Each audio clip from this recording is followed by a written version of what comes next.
നമസ്കാരം, ഇത് one India Malayalam. വൈദികൻ പ്രതിയായ കൊട്ടിയൂർ പീഡന കേസിൽ ഇരയായ പെൺകുട്ടിയോടും കുടുംബത്തോടും മാപ്പു പറഞ്ഞ രൂപത. ഇരയാക്കപ്പെട്ടവരുടെ കണ്ണീരിൽ പങ്കുചേരുന്നുവെന്ന് മാനന്തവാടി ബിഷപ്പ് മാർ ജോസ് പെരുന്നേടം പറഞ്ഞു.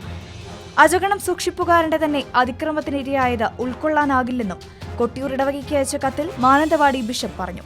കൊട്ടിയൂരിൽ പുതിയ വികാരിയെ നിയമിച്ചുകൊണ്ടുള്ള കത്തിലാണ് ബിഷപ്പ് മാപ്പ് ചോദിച്ചത്. ഇരയാക്കപ്പെട്ട പ്രിയപ്പെട്ട മകളെയും അവളുടെ നല്ലവരും നിഷ്കളങ്കരുമായ മാതാപിതാക്കളെയും സഹോദരങ്ങളെയും ബന്ധുക്കളെയും എന്തു പറഞ്ഞ് ആശ്വസിപ്പിക്കും? പ്രിയപ്പെട്ടവരെ, നിങ്ങളെ ഞാൻ ദൈവസമക്ഷം സമർപ്പിച്ച് പ്രാർത്ഥിക്കുന്നു. നിങ്ങളുടെ കണ്ണീർ ദൈവം കാണുന്നുണ്ട്.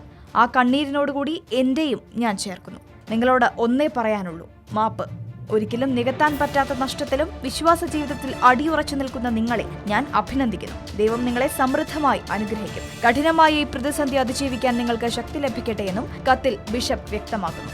പീഡിപ്പിച്ച വൈദികനല്ല, കുറ്റം പെൺകുട്ടിക്കാണെന്ന രീതിയിൽ കഴിഞ്ഞ ദിവസം കത്തോലിക്ക സഭയുടെ ഔദ്യോഗിക പ്രസിദ്ധീകരണമായ സൺഡേ ഷാലോമിൽ ലേഖനം വന്നിരുന്നു. ലേഖനത്തിനെതിരെ പ്രതിഷേധം ശക്തമാവുകയും ചെയ്തിരുന്നു. ഇതിന് പിന്നാലെയാണ് മാപ്പ് ചോദിച്ചുകൊണ്ടുള്ള ബിഷപ്പിന്റെ കത്ത്. കൊട്ടിയൂരിൽ പ്രായപൂർത്തിയാകാത്ത പെൺകുട്ടിയെ വൈദികൻ പീഡിപ്പിച്ച് ഗർഭിണിയാക്കിയെന്നാണ് കേസ്. കൊട്ടിയൂർ നീണ്ടുനോക്കി സെന്റ് സെബാസ്റ്റ്യൻ പള്ളി വികാരിയും Kottiyoor IJM higher secondary school മാനേജറുമായ ഫാദർ റോബിൻ വടക്കുംചേരിയാണ് അറസ്റ്റിലായത്. വൈദികൻ കുറ്റം സമ്മതിച്ചിട്ടുണ്ട്. റോബിൻ വടക്കുംചേരിയെ 2 ആഴ്ചത്തേക്ക് തലശ്ശേരി സെഷൻസ് കോടതി റിമാൻഡ് ചെയ്തിരിക്കുകയാണ്. പ്രതികരിക്കാം ഒരു കമന്റിലൂടെ. For latest news, like, share and subscribe to One India Malayalam.